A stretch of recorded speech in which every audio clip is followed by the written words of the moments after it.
Have you ever stopped to think about why only 1% of people control most of the world's wealth while 99% seem stuck in a cycle of consumption? This question may seem cliché, but the reality behind it is much deeper than we might initially imagine. Many claim that meritocracy doesn't exist, that it's an illusion designed to justify inequality. But what if I told you that meritocracy does indeed exist, though not in the way most people understand it? The truth is that meritocracy is not always fair. It exists, but it often serves as a neutral force, rewarding those who know how to play the game rather than those who necessarily deserve it the most. Let's start with a simple example from the workplace. Imagine two employees.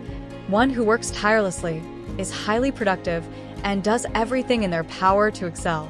The other does the minimum necessary, but makes a point of maintaining a good relationship with the boss, offering small favors, and always praising their decisions. When it comes time for a promotion, the latter is the one who gets it. Some would say that this is proof that meritocracy doesn't exist, but in reality, the second employee was playing a different game. He understood that in that environment, merit was measured not just by productivity, but by proximity to power. The meritocracy worked, but it wasn't fair, at least not by the standards of an ideal world. Now, let's look at it from another perspective. Many believe that it is unfair for 1% of the population to hold almost all the wealth. But when we look at this phenomenon, we see a trend that has been built over the course of human evolution. Throughout history, a small percentage of people, often between 1% and 20%, have produced the most while the rest consumed and produced very little. So, it is natural that wealth flows to those who produce more.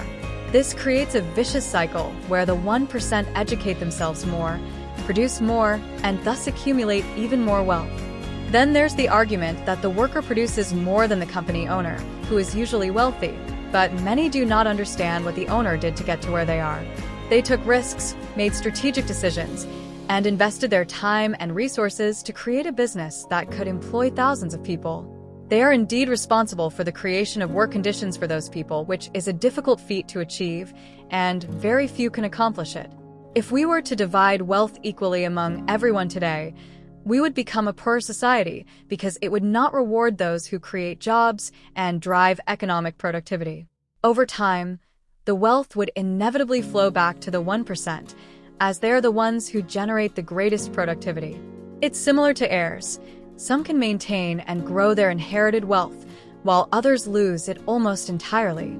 The former become part of the 1%, while the latter fall back into the 99%.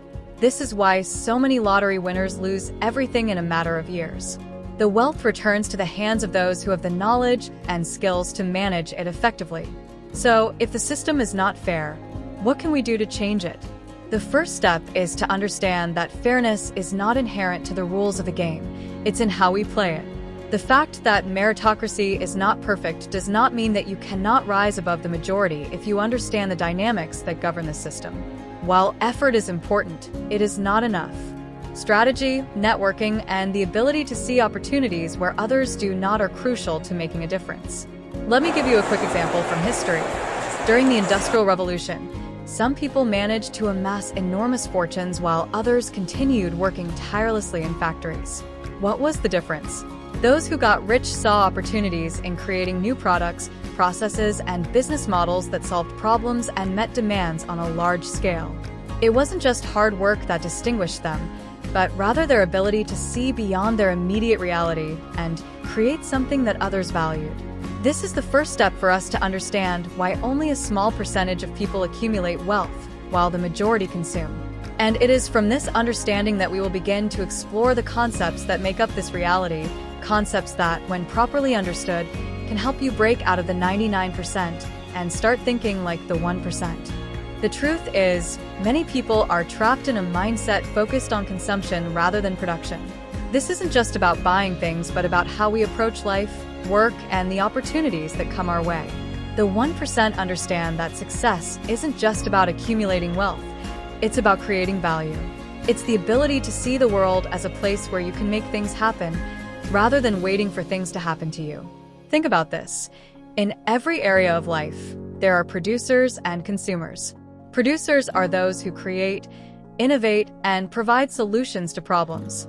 They are the ones who come up with ideas, start businesses, write books, or develop new technologies. Consumers, on the other hand, are those who wait for these creations and simply take advantage of them without actively contributing to the process of creation. This division explains why so much wealth tends to concentrate in the hands of the few who know how to produce and multiply value. One of the great challenges of our time is that the education system itself is structured in a way that often conditions us to be consumers. We learn to follow instructions, conform to standards, and live within boundaries set by others. Rarely are we taught how to think independently, take risks, or develop the kind of mindset that drives the 1% to create wealth and opportunity. Take a look at the lives of great entrepreneurs, inventors, or investors. Figures like Elon Musk, Steve Jobs, or Warren Buffett have something in common. They all cultivated a mindset that allowed them to see possibilities where others only saw obstacles. They understood that success is not just the result of hard work, but also of strategic thinking, taking risks, and learning from failure. In fact, the 1% are often those who fail the most. The difference is that they don't see failure as a permanent condition, but as a learning opportunity. Another key factor is understanding how to leverage resources. The rich don't necessarily work harder than everyone else. They work smarter. They use resources, capital, and networks to generate more resources. This is the power of financial intelligence, knowing how to use what you have to get even more. It's no coincidence that people who maintain or grow their wealth often have a different approach to money. For them, money is not just a reward for their work. It's a tool to generate more wealth. This mindset is also why many lottery winners lose all their money within a few years. They did not have the mindset or skills to manage and grow wealth. They were not producers, but consumers who suddenly came into possession of a resource they were not prepared to handle. The difference between those who maintain their wealth and those who lose it often lies in their approach to money, opportunity, and decision-making. But this is not a reason for pessimism. On the contrary, it is a reason to change the way you think and act. If you are in the 99%, the good news is that the mindset and strategies of the 1% can be learned. It starts with taking responsibility for your own life and refusing to play the role of a victim. Instead of blaming the system or circumstances, begin to look for ways to produce value. What skills do you have? What can you create or improve that others will find valuable?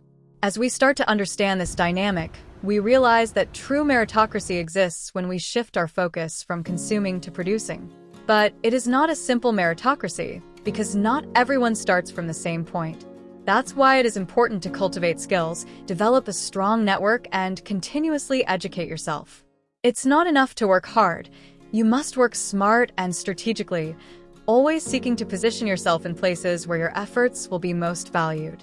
Consider the example of two heirs, one who manages to maintain and grow the family fortune, and the other who loses everything. The first is someone who understands the principles of wealth creation, management, and growth, while the second often lacks the knowledge or the willingness to adapt. The difference is not just in the resources they inherited, but in how they approach the challenge of preserving and increasing wealth. The path to joining the 1% is not about luck or inheritance. It's about mindset and action. It's about developing the ability to see opportunities where others see problems and having the courage to act on those opportunities. It's about refusing to settle for the role of a consumer and committing yourself to becoming a producer of value in everything you do. This is the real merit that drives success, the ability to generate value, solve problems, and create opportunities not only for yourself, but also for others. The lesson here is simple yet profound. The game is not fair, but that doesn't mean you can't play it to win. Understanding how the world really works, cultivating the right mindset, and taking consistent action can propel you from the 99% to the 1%. It's not just about changing your financial situation. It's about changing your life, your perspective, and your approach to everything around you. The journey might be challenging, but it is also empowering. After all, the path to success is not linear. It's built step by step by those who choose to think and act differently.